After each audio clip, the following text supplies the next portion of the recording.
የነፍስ ምግብ የማቴዎስ ወንጌል ምዕራፍ 3 በዚያም ወራት መጥምቁ ዮሐንስ መንግስተ ሰማያት ቀርባለችና ንስሐ ግቡ ብሎ በይሁዳ ምድረ በዳ እየሰበከ መጣ። በነቢዩ በኢሳይያስ የጌታን መንገድ አዘጋጁ ጥርጊያውንም አቅኑ እያለ በምድረ በዳ የሚጮህ ሰው ድምጽ ተባለለት ይህ ነውና። ራሱ ዮሐንስ የግመል ጠጉር ልብስ ነበረው፣ በወገቡም ጠፍር ይታጠቅ ነበር። ምግቡም አንበጣና የበረሃ ማር ነበረ።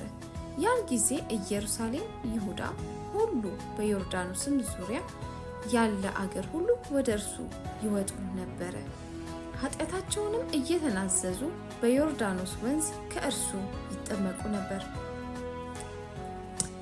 ዳሩ ግን ከፈሪሳውያንና ከሰዱቃውያን ብዙዎች ወደ ጥምቀቱ ሲመጡ ባየ ጊዜ እንዲህ አላቸው፣ እናንተ የእፉኝት ልጆች ከሚመጣው ቁጣ እንድትሸሹ ማን አመለከታችሁ?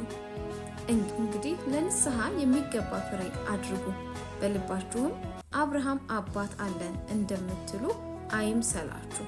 እላችኋለሁና ከእነዚህ ድንጋዮች ለአብርሃም ልጆች ሊያስነሳለት እግዚአብሔር ይችላል።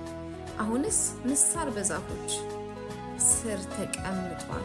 እንግዲህ መልካም ፍሬ የማያደርግ ዛፍ ሁሉ ይቆረጣል፣ ወደ እሳትም ይጣላል።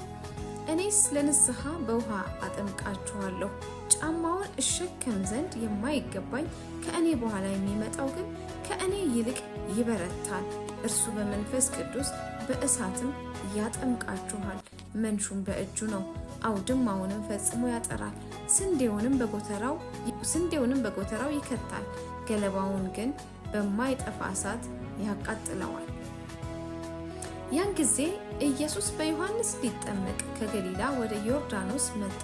ዮሐንስ ግን እኔ በአንተ ልጠመቅ ያስፈልገኛል፣ አንተም ወደ እኔ ትመጣለህን ብሎ ይከለክለው ነበር። ኢየሱስም መልሶ አሁንስ ፍቀድልኝ፣ እንዲህ ጽድቅን ሁሉ መፈጸም ይገባናልና አለው።